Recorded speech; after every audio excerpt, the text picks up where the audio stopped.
This week on Supercars Talk, I take a look at what the 2020 driver lineup might look like.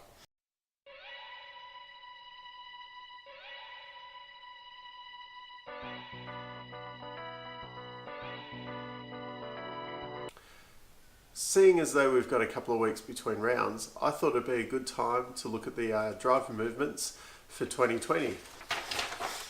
So I've got a bit of a cheat sheet here. It's basically the 2019 lineup. Nothing's changed on it yet. I'm going to tick off each of the things as we discuss them. We're looking, Will Davison's the first one signed up. He's with Red 23 again. As far as I know, that was a 3-year deal when they originally signed it, so that'll be the last year on that. They'll have Milwaukee Tools as a sponsorship again.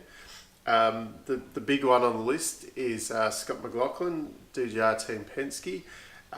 Team Penske, typically they don't get into who's had the length of the contracts of the drivers, but everyone seems to agree that Scott McLaughlin's under some kind of long-term contract there. Fabian's a seat that's open, that we'll get into that. Next one looks like locked in is Nick Percat at BJR. He's, I think he's got a contract for next year, which will be the last year of that contract. And Team 18 with Mark Winterbottom. That was a 2-year deal, signed with Irwin as well, so that sponsor will be returning. So currently, I'll put little ticks next to them. They're the 4 that are locked in. Now, others, as I said, the big for next year is probably what's going to happen with the second Penske seat. Everybody seems to think that Coulthard's out of contract at the end of this year, and coincidence, Chaz Mostert's out of contract as well. So the hot topic at the moment is that Chaz is going to go to Penske, and I reckon we'll probably see a swap of seats there. I think Tickford could probably do with someone like Coulthard. He's doing a pretty good job this year. You can't say, I mean, the guy's second in the championship. Can't say he's doing a bad job, but when you look at the qualifying results, he's been a long way off Scotty, and I think they're probably looking for someone to step up and be closer to Scotty. So that ticks off probably the biggest available seat. Then we look down the list, we've got Triple Eight. Now, I think all contracts are up at Triple Eight at the end of this year. That includes Red Bull, Holden, Jamie and Shane. Now, Jamie owns part of the team, so unless he decides he can't be bothered with Scott winning everything at the moment, I think we're going to see Jamie back in the 88. And Shane's a perfect teammate next to him. The only thing would be if Red Bull and Holden both pull their backing at the end of this year. I can't see... There's probably a bit of a cloud over the Holden sponsorship. I don't think Red Bull's going anywhere. Where are we? Red Bull. This is a Formula 1 team though. I'm not actually a Triple Eight supporter. Mark Webber, Daniel Ricciardo, unfortunately they've moved on, but that's a different topic for probably a different day, maybe if I was doing a Formula 1 video. Next up we look at Tickford. Basically I think we can say that the Red 23 Milwaukee Will Davison car, that's part of Tickford now. So that's the one that is set for next year. Cam Waters, I think we'll probably see him staying there. I can't really see him getting offered a better seat anywhere else. Tickford probably need that continuity with the likelihood that Chaz is going to move on. Having said that, they have given him a lot better car, and maybe some are viewing the seat next to Scott McLaughlin as kind of a poison chalice, because think of the teammates he's destroyed along the way. You've got Alex Premer, then trying to think, Robert Dahlgren, struggling to remember his name, then James Moffat, and now Fabian Coulthard. And you're looking at some pretty good steerers there that have been beaten by him. Does Chaz want the challenge? I think he probably does, and I think if he could get Adam DeBore to move up there with him, in the early days of Penske, they did get Adam DeBore, and for those of you that don't know, Adam DeBore is Chaz's engineer, and he did actually leave Chaz for a year, and he went and worked with Penske. It was a very part-time kind of role. He just kind of flew in for the races, and that was it. I don't think he was a full-time employee that year. Then ended up back at Tickford full-time the next year, back with Chaz again. I can see Chaz wanting to move there if Adam comes with him. I think the engineering crew is probably a little bit down on the second Penske car. They're very focused on Scott and Ludo's direction. So then we look at the fourth Tickford car, the Lee Holdsworth one. Now, Lee's results are a lot better than last year. Not that great when you look at the whole Tickford team. Okay, maybe there's a bit of a settling in period. Maybe we'll do a bit better as the rest of the year. I think we're probably going to see Thomas Randall in that car in the Enduros with him, and I think that might be a bit of a kind of what do you call it? Not a job interview. Like testing him out to see how it goes for next year. And I think we might see Thomas Randall in that seat next year. Next down the list, we've got Walkinshaw and Andretti United. This one's hard. The cars are not up to scratch, but also I think James Courtney's been paid a lot of money for not a lot of results.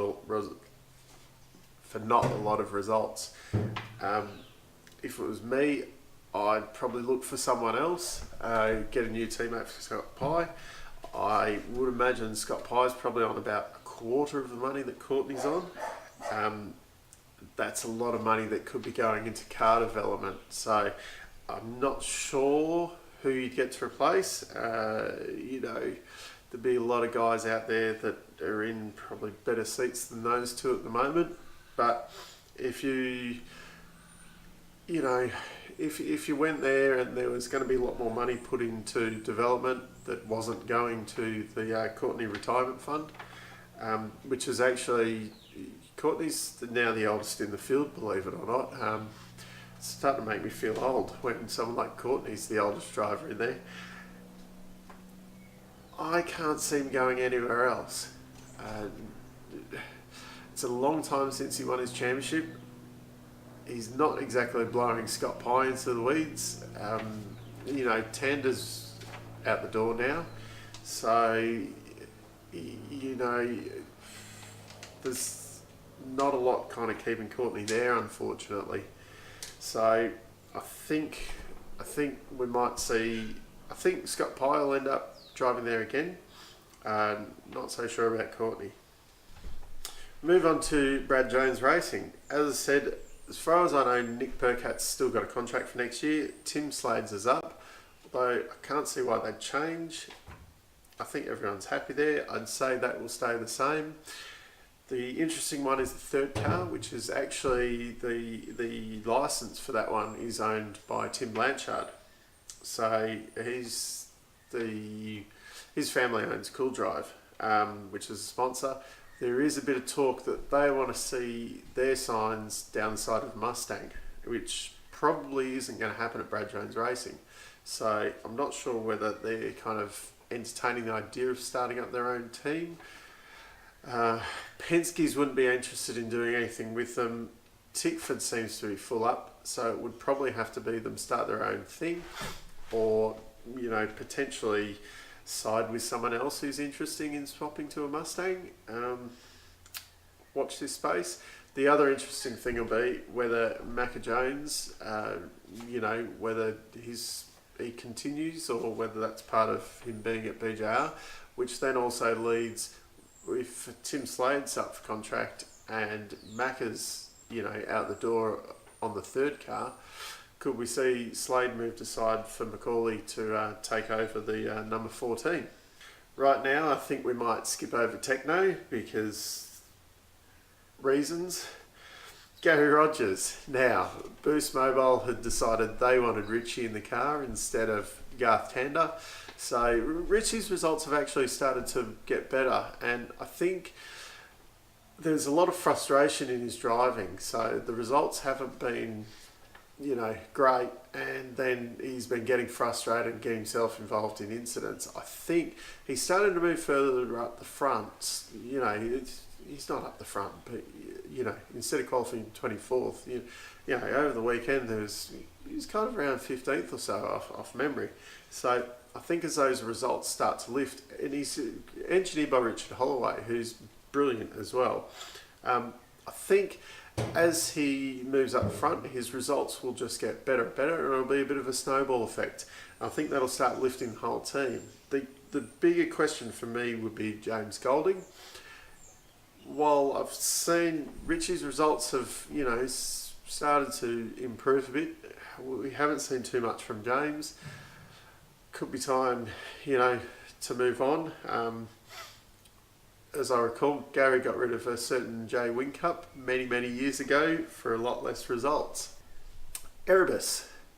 Now, as far as I know, all the contracts are up at the end of the year. Can't see these two going anywhere. Dave loves being there. He's been screwed around with teams before.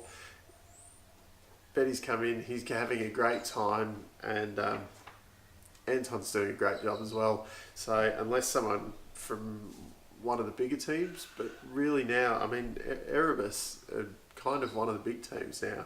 So I can't, and unless Roger comes calling, I can't see Anton going anywhere. I think that lineup's going to stay as it is. Matt Stone Racing.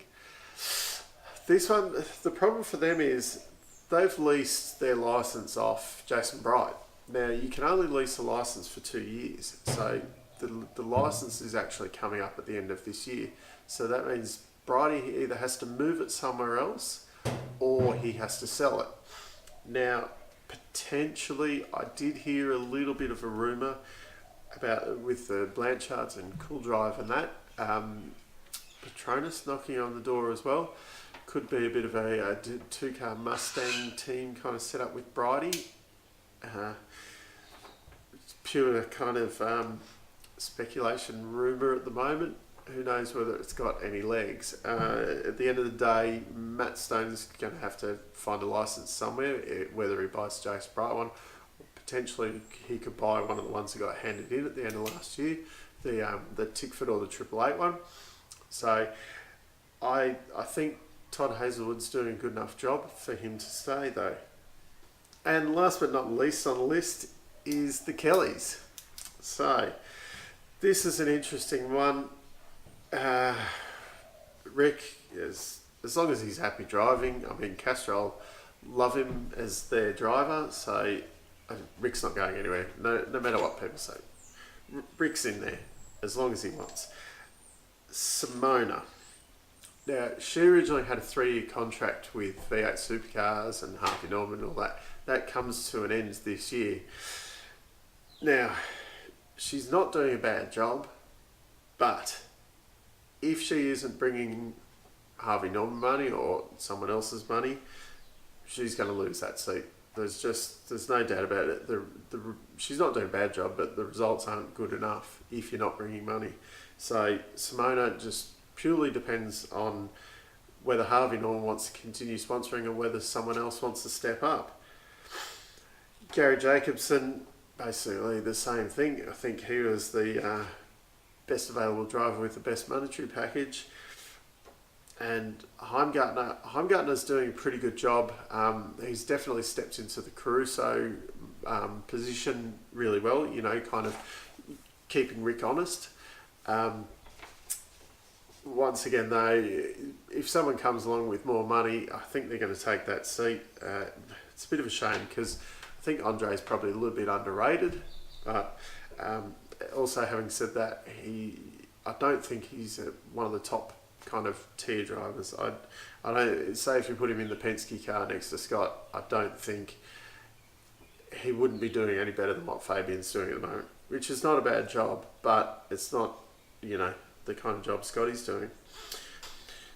There's a lot of drivers waiting on the sidelines, and most of them are co-drivers on there, which we've got kind of, you know, this year's list there, which I'll go through that in a later video. We'll look at the co-driver lineups. Most of them are sorted for this year, but kind of the guys like Caruso and James Moffat that are trying to get back into the series, it's going to be a big ask for them. Younger guys that are on this list that could probably step up. Will Brown is definitely an interesting one. He's doing quite well in the development series. Not sure where he'd land, but he's definitely one that might step up. And I think we're going to see Thomas Randall at Tickford next year. And then most of the other guys in the list are actually kind of guys who have had their chance, and you know, now they're kind of locked in co-drivers. You're Alex Davison's, Tony D'Alberto, Alex Premer, Warren Luff, Jack Perkins, Tim Blanchard, Lowndes, Tander, you know, the has-beens of the field. So that gives us a bit of an idea on where the driver movements are going at the moment. As I said, I was surprised when I went through the list at how few were actually signed up. I think, you know, there's quite a few that are just kind of fall in place, and that'll be it. But we'll watch this space. I'll do a few more updates during the year as, you know, kind of holes get plugged up. And I'll see you next time. Put away your inhibitions. Let the beast in you just get loose. We all young, wild, and